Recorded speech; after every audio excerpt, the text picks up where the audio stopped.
You're watching Hegarai TV, Rhode Island's public access channel.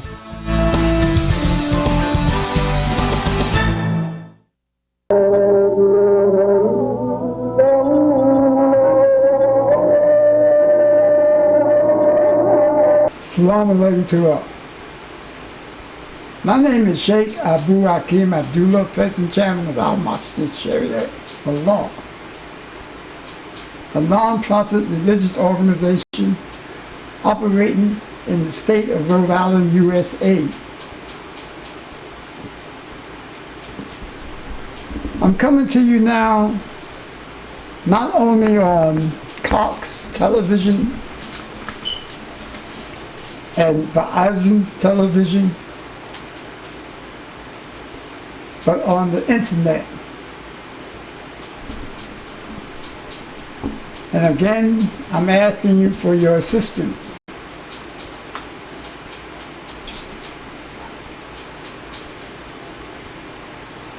I'm asking for you to abide by the laws that Allah has laid on us and give me your assistance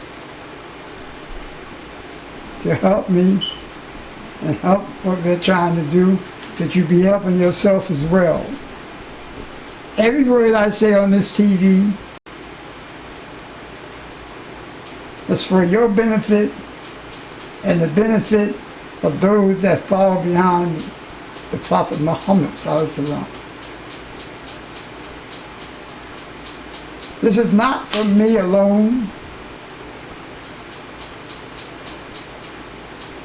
because I'm serving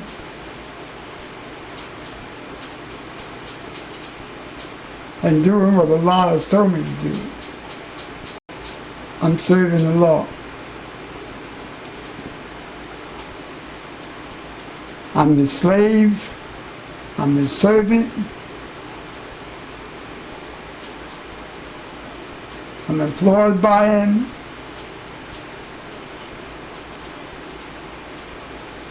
and He is my master. He is the leader of my way of life,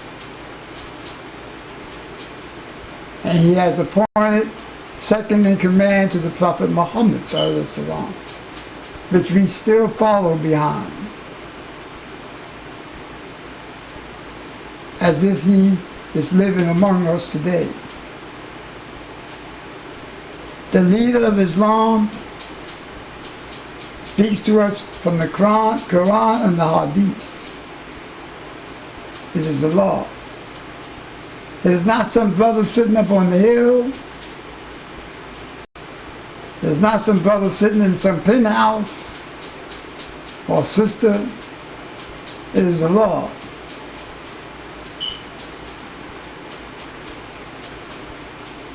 We are to follow what Allah says in the Quran and the Hadith. Not what we want to follow, but what we are commanded to follow. Once we accept Islam, I is no longer in existence.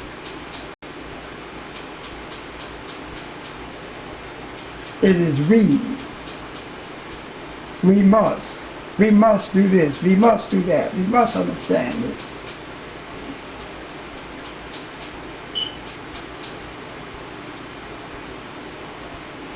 As servants of Allah and His creation, we are His tools. We're the ones that be walking down the street and look up and the baby drop in our arms from somebody's window. We be crossing the street and the old lady falls in the middle of the street, and we stand there and stop the cars and pick up the old lady and bring her back on the sidewalk. We the one that does His bidding. And when somebody's praying for some rent money, we're the ones that do that for them, if they do what they're supposed to be doing.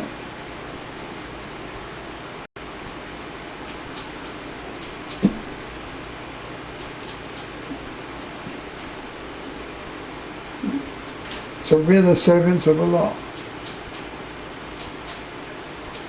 Like I said before, I say it again, I'm going to say it every time.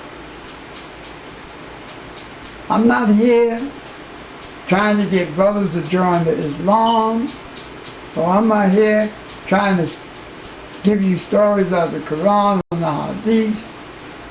I'm trying to give you a picture of our condition today and what we got to do about it.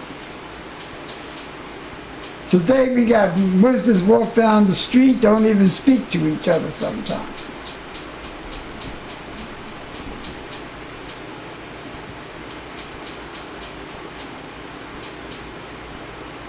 We got groups of Muslims starving to death in areas.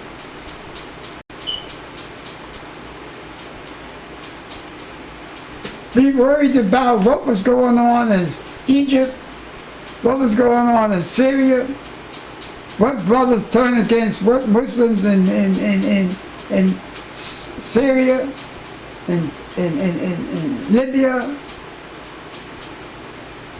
And at the same time, we sat in our houses and our castles and everything and didn't worry about the Muslims that was being killed in Somalia or Darfur.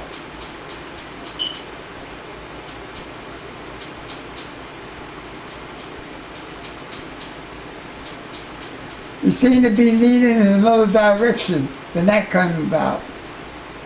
And they still getting killed in Somalia and Darfur by those that call themselves Muslims.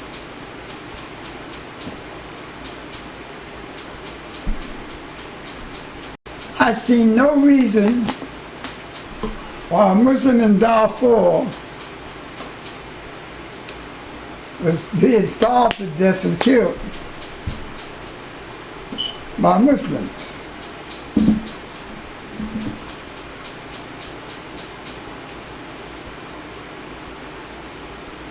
And not being helped.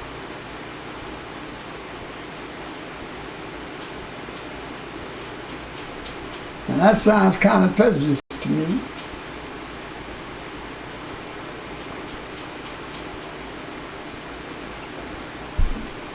That sounds real prejudiced to me. And not because I'm a black man. I would say the same thing if I was a white man with my mind. That would still sound prejudiced to me.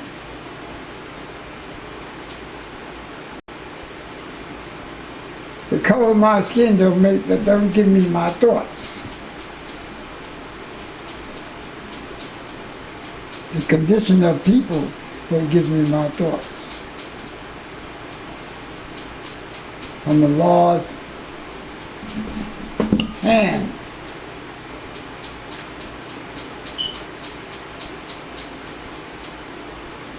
It is time for us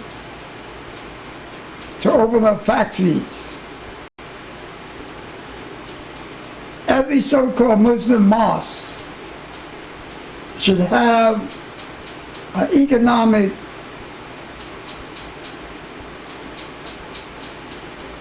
development agency within it to do business with brothers overseas.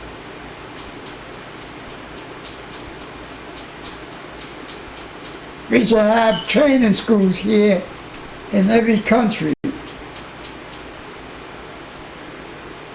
We should open up, there should be a large, every country that has an oil well that's making all these billions of dollars, there should be a fund taken of $1 billion a year from each, divided among all those countries that got all that oil. We'll put together that $100 million, $100 million that's needed to make $1 billion into one pot of fund that would be used to open up places of learning skills and whatnot to get jobs. We should make sure our people that have homes and stuff do business with those that got these jobs.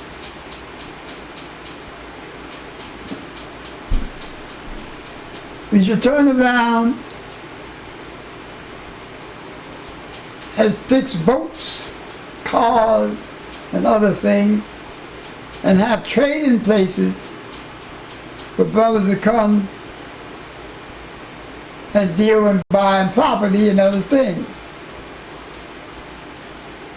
Everything we purchase should be purchased through a Muslim.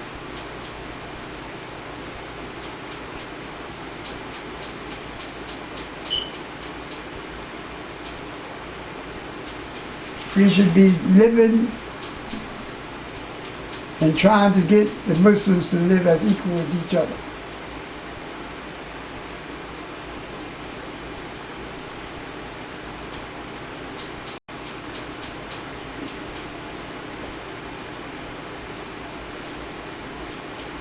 This is the way we have to come out of this.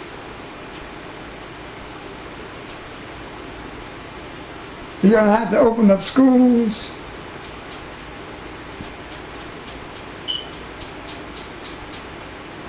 hospitals, nursing homes, and other places.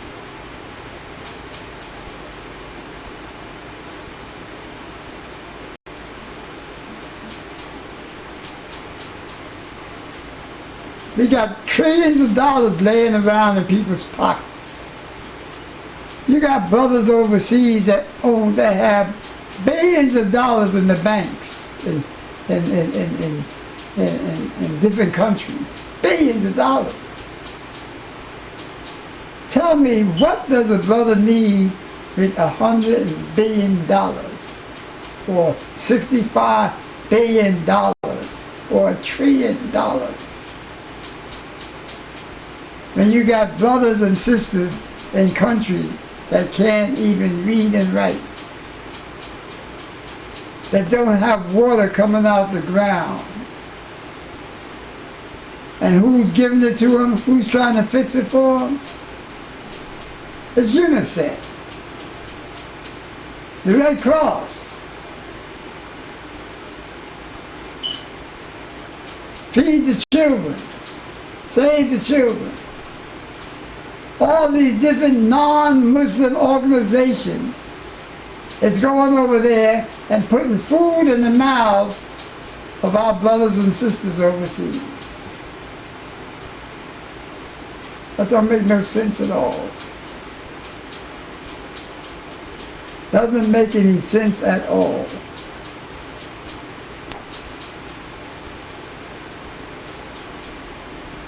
There's very few brothers can say to me that they've followed the Quran and the Hadith living like that. That they followed in Islam. That's why what the law says in the Quran, we work towards. That's why Allah told the Prophet Muhammad sallallahu told them that they have not faith. Because faith has not entered their hearts as of yet. They're just Muslims.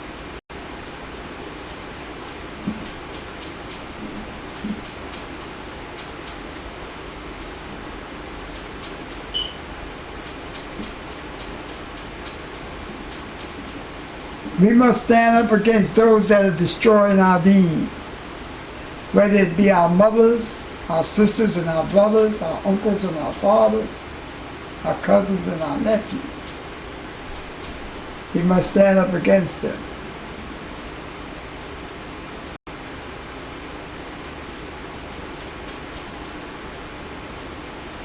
We must preach the truth all the time.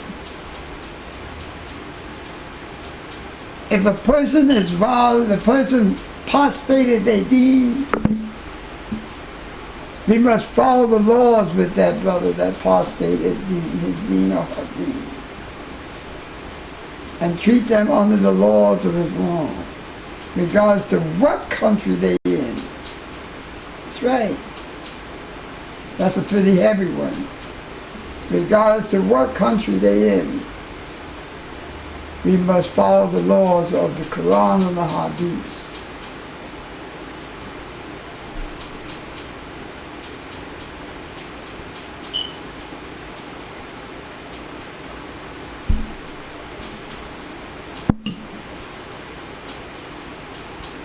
On both sides of the curtain.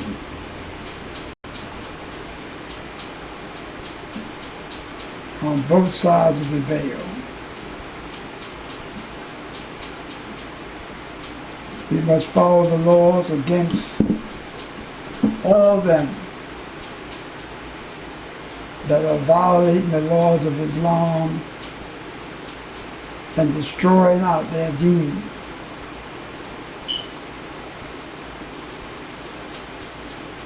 When a Muslim do something in America or anywhere in this world,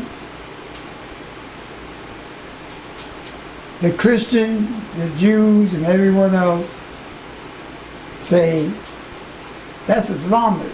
That's the Islam making them do that. That's the savage way of life they live in. That's the barbarianism that they living in their life. That's their deen making them do that. They're Islam. And when a Christian does something, it's not the Christianity doing that. It's the brother did that. His father so-and-so did that. It's not the way that they being taught made the priest rape the boy.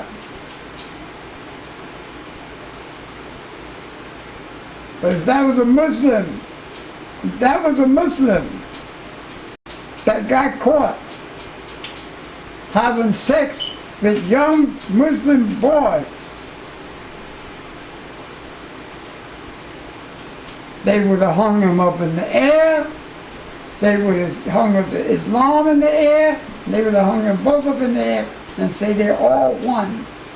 The Islam and his actions are all one. Because that's a savage way of life that they follow. Yeah. That's the truth, that's where that happened.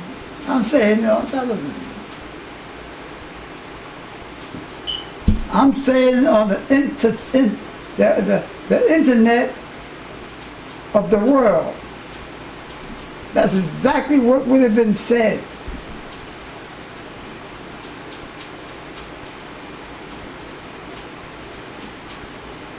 And here you standing up trying to go to bed with these people, trying to be friends with these people, trying to hug these people, trying to eat like these people, trying to dress like these people, trying to have your house designed like these people, that is falling to pieces.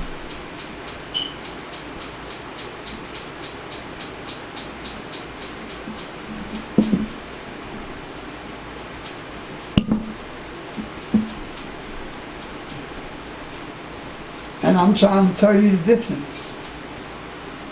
I'm not telling you to go out there like some fool and put a bomb on your chest and talk about Allahu Akbar, boom. That's stupid.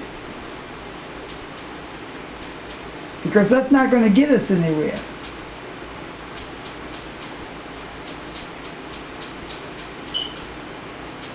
That's destroying our way of life.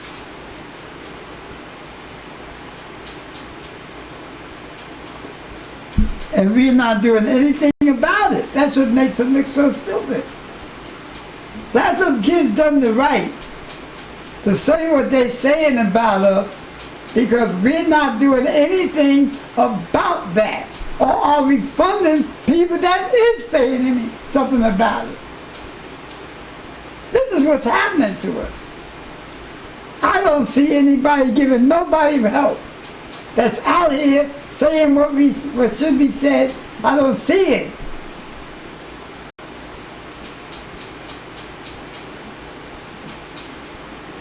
We want to keep that person that's speaking out against all this stuff quiet.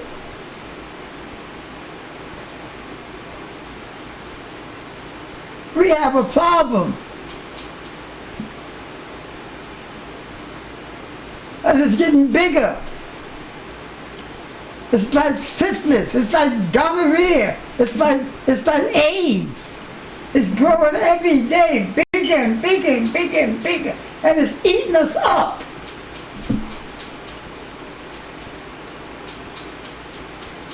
I can't turn on the TV without having a broken heart.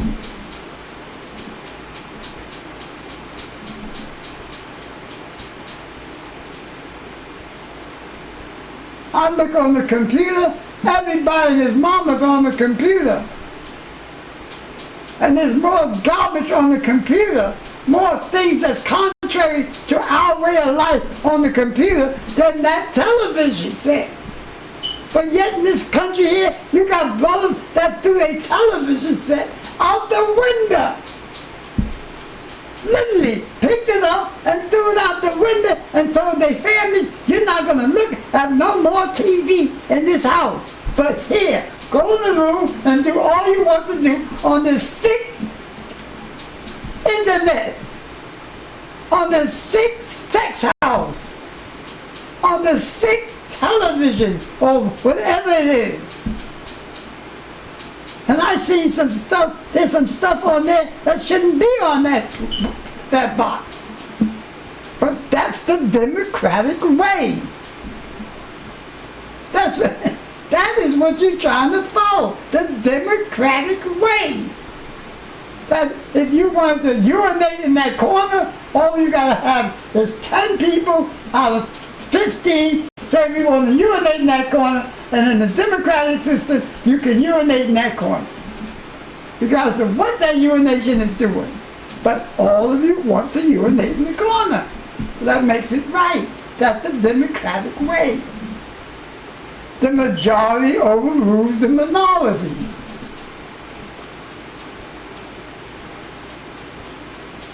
And all of you know, and all of you have been there, and all you see it.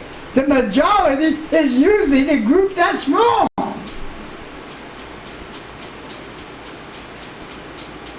Usually the group that's doing what they want to do.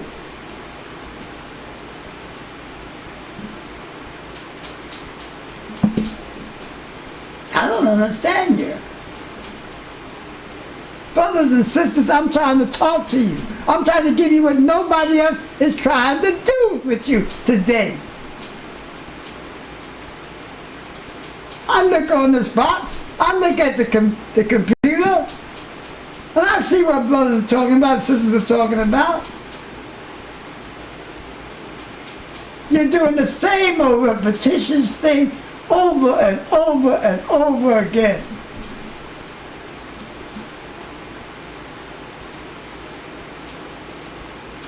You're not finding the conditions that we're in.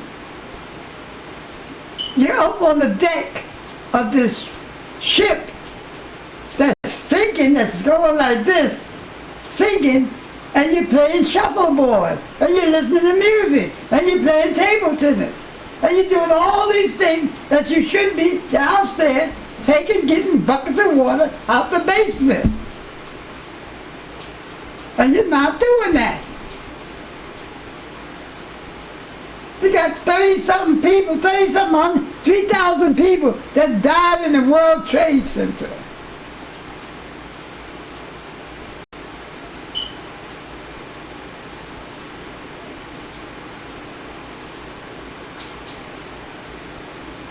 By the hands of so-called Muslims.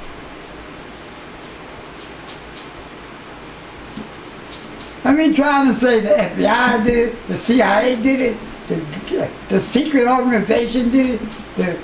We got dudes, we got non-believers walking around making everybody think the government of America did it.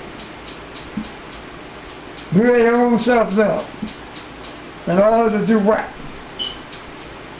Going into Iraq. It was going in there anyway. Bush had that in his mind when he became president of the United States. To get even for his father. Everybody know that, but you and me.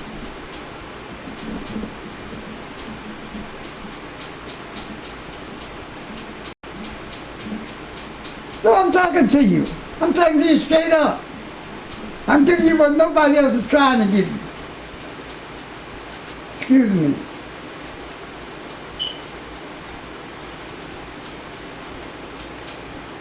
Giving you what nobody else is trying to give you.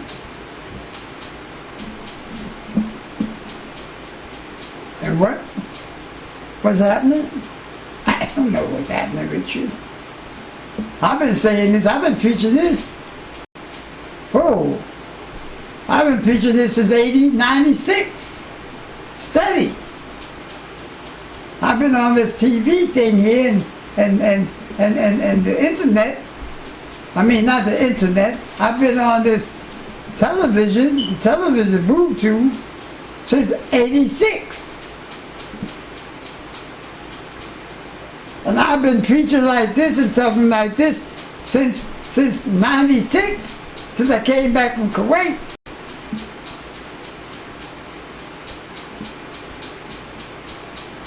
And I haven't received any kind of assistance to further my thing, what I'm doing. From people that I wrote to, got stacks of money.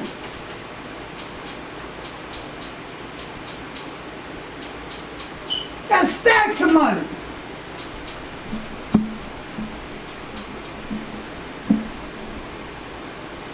And don't think I said, what I'm saying to you, I have said to leaders, so-called leaders of several countries. I sent letters to the second in command of leaders of 40-something countries in the world, all supposed to be Muslims. We're saying the same thing I'm saying to you right now on this net.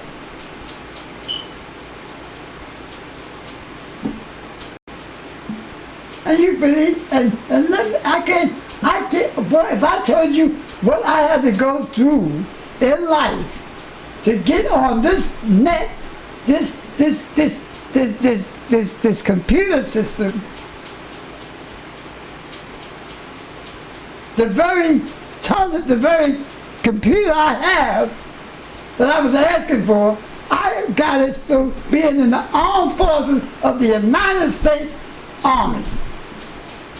As being a soldier, a veteran in the United States Army some years ago. I got a free computer.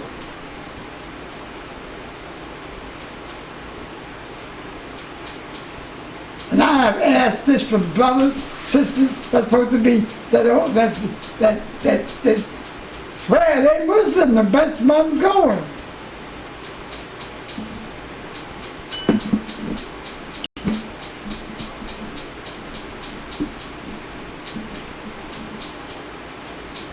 But who scares them the most? Bush scared them the most.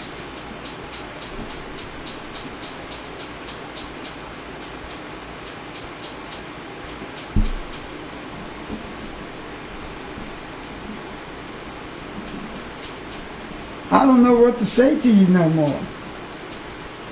Now I'm on the net.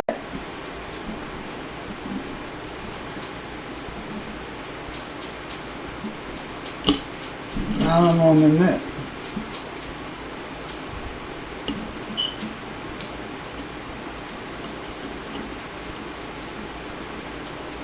Trying so hard to reach you, you Muslims. They gotta fear, non-believers gotta fear that these newspapers and these wise politicians that don't want Islam to grow strong enough to be recommended by people